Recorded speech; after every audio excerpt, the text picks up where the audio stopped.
Morning, ESRs. My name's Graham Spencer, Marathon Oil, Health and Safety Coordinator. Just to give you a brief history of what we've done with our ESRs, it stems back to 2003-2004.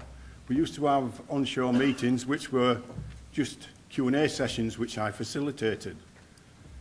At the end of the 2004 session, our Brayfield delivery manager said to me that there was no outcome from these meetings. It was just a bun fight. There was nothing worth talking about. So he said, unless there's going to be a learning outcome from it and we get some quality Q&A sessions, then there's no point having the onshore meetings. So based on the experience that we'd already had with safety coaching, we ran a 5-day residential safety coaching for all 3 platforms. We picked guys from each discipline and we worked with them. The problem that we found is that we made some massive mistakes.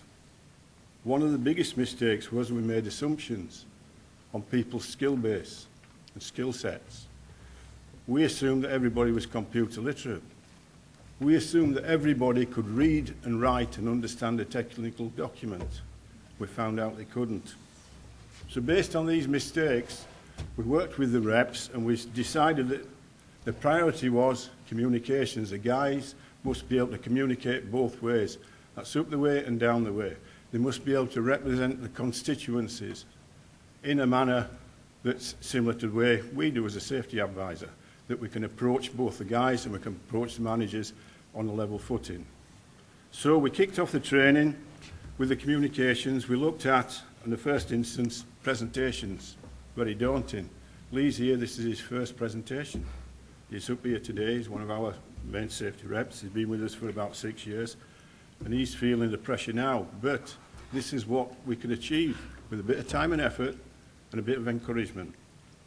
The other things we looked at was facilitation. You need to be able to draw the things out of your constituents. You need to be able to put it together.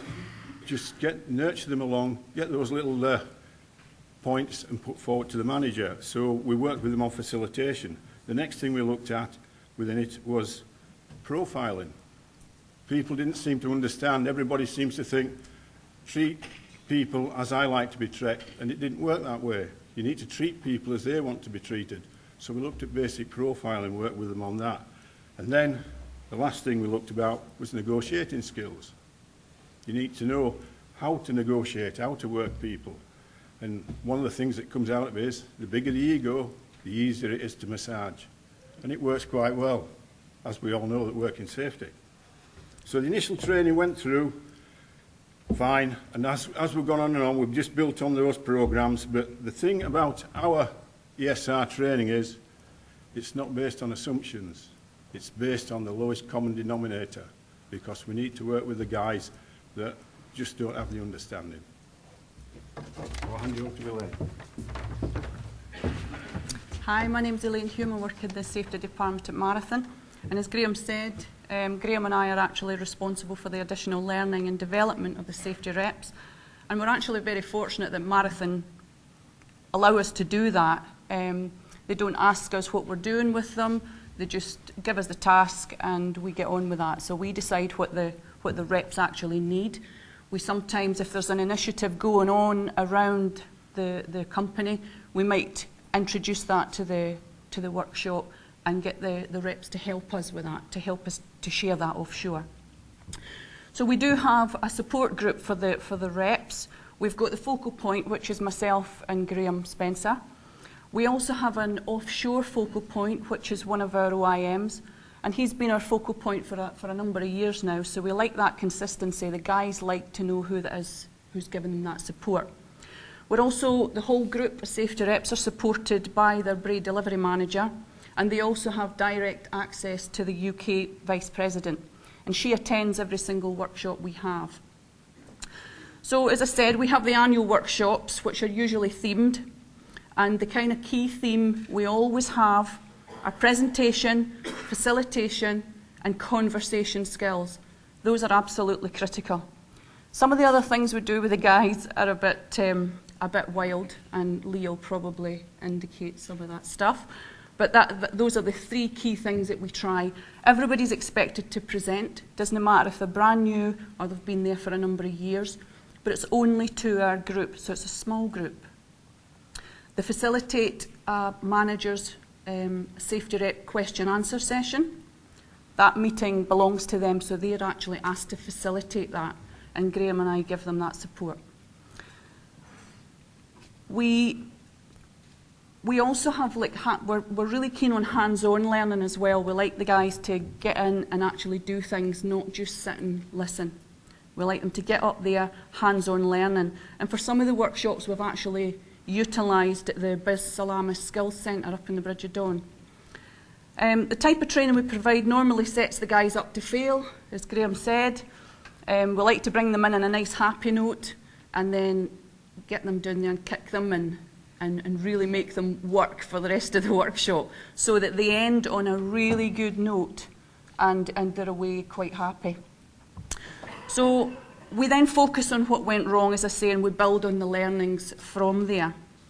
But the key purpose of the workshops is to provide knowledge and develop the skills of our safety reps.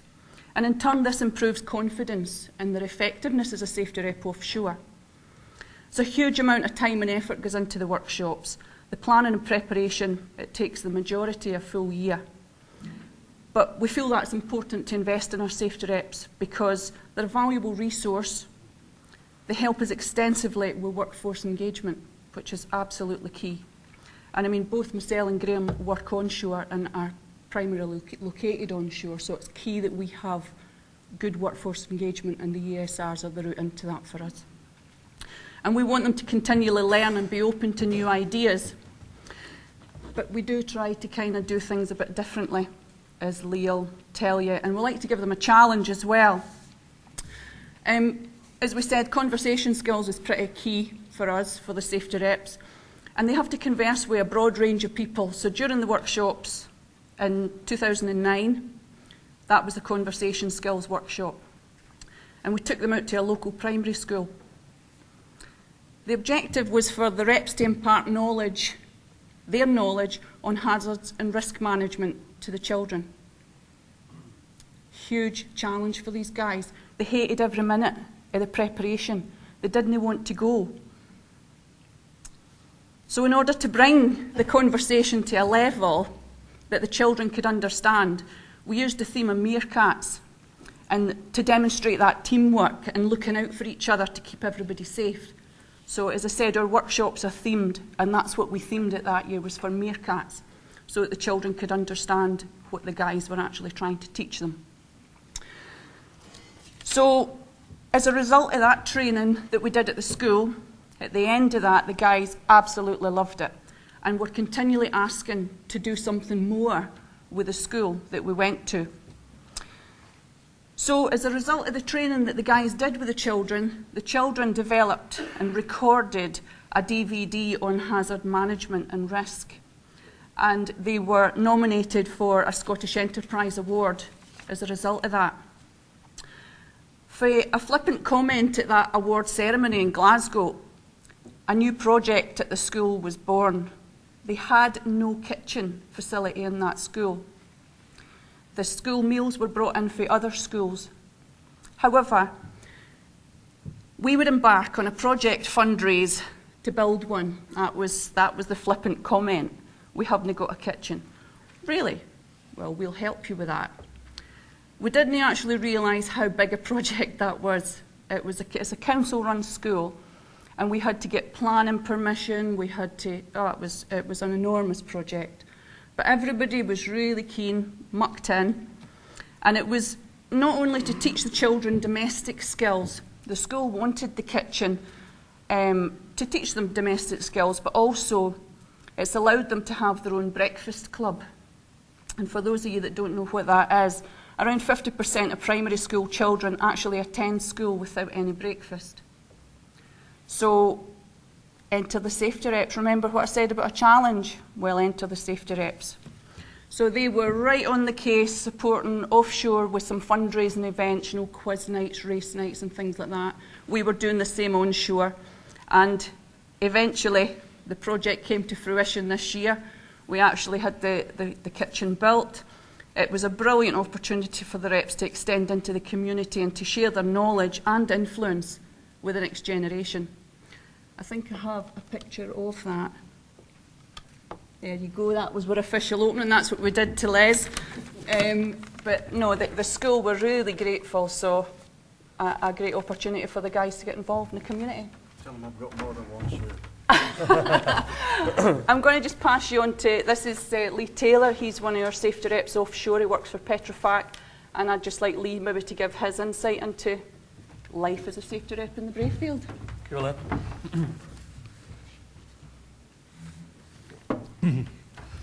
good morning everybody. My name is Lee Taylor, as Elaine and Graham have just said. I work on the Bray Bravo, which is Marathon Oil Run.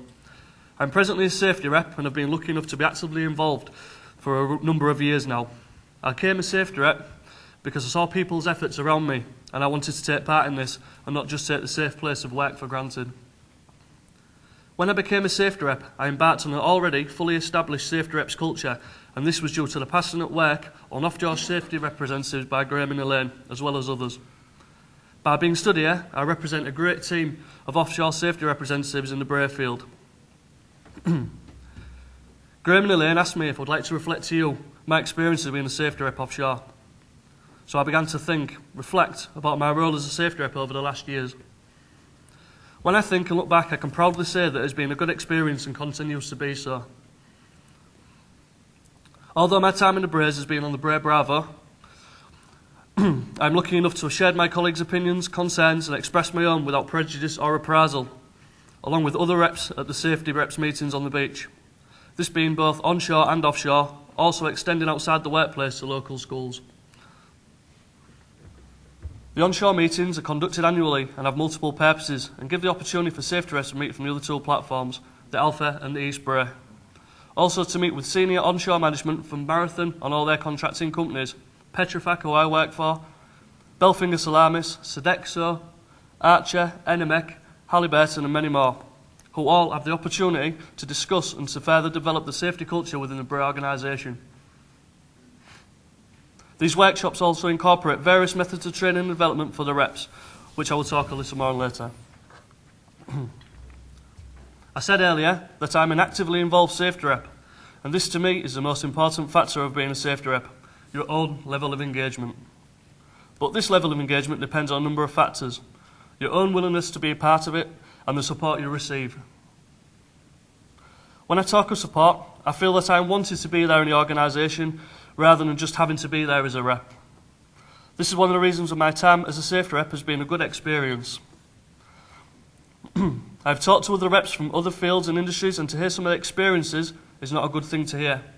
When I say this, we have all heard the phrase open door policy, which is a proud term for all the management on the Bray Bravo and the Brays, as their door is truly open. This does not seem to be the case in all instances throughout the industry. Although these are probably the minority, it is still happening, which indicates that there will always be more to be done.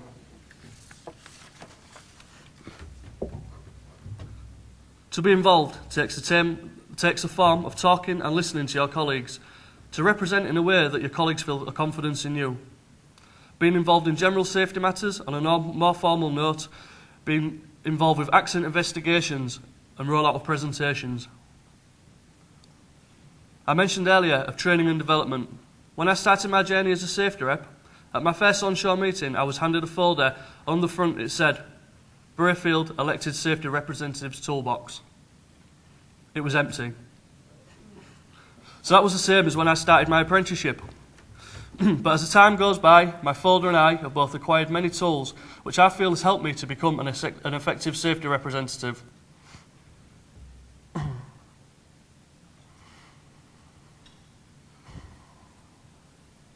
The folder contains the topics covered by Elaine and Graham over the years with W2 training. The training has included conducted safety presentation skills, investigation training, facilitation, accountability for safety. The training development has been put to good use offshore with all the Bray representatives. Rolling out personal responsibility for safety. The PRFS, as it's commonly known as, was about getting everybody involved, regardless of position, to be able to be heard and involved with 9 topics covered over a period of trips. Not everybody is happy of speaking in larger safety meetings, but the small discussions, which was facilitated by the reps, gave the opportunity for voices to be heard that would not normally speak. The 9 topics were communication, planning, risk assessment, leadership, accountability, self-evaluation, intervention and presentation.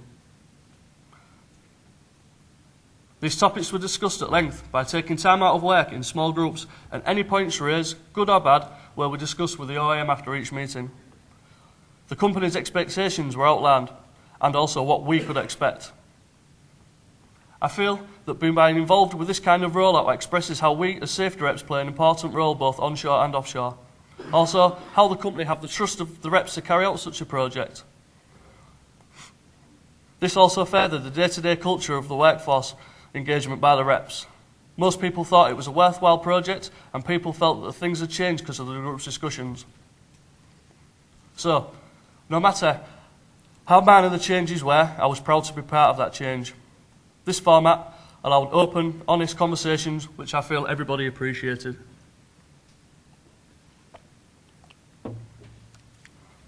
Outside the workplace, the safety reps engagement was furthered towards the Holy Family School. I know that it's very close to the hearts of Graham and Elaine. We had been involved with the school for a number of years. The engagement that the reps had when I came was to try and help plant the seed of personal responsibility for safety into the minds of the kids. This took part at the school and was very happy with the participation in the companies and the reps. So this gave another level of engagement for the reps. At the meeting this year, our meeting incorporated a reflection of the good things that have come from such a dark period of many people's lives and the oil industry in 1998 with the Piper Alpha disaster.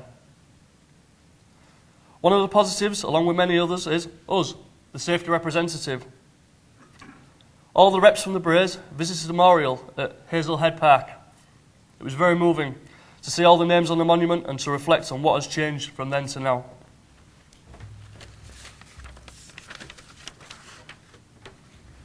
So, with all I've mentioned, although not always easy, I feel that over the years, I, along with others, have participated and contributed to far more than we ever imagined we would. I don't think that when I initially became a safety rep, I realised the level of engagement that I would undertake. But this is down to the trust and commitment of both the general workforce and the management towards the safety rep's role. So for me, the safety rep's role is both necessary and rewarding, and because of this, it makes me want to continue carrying out this role. I genuinely believe we are part of a vast jigsaw, and this makes up a safe place to work. Thank you. Well done.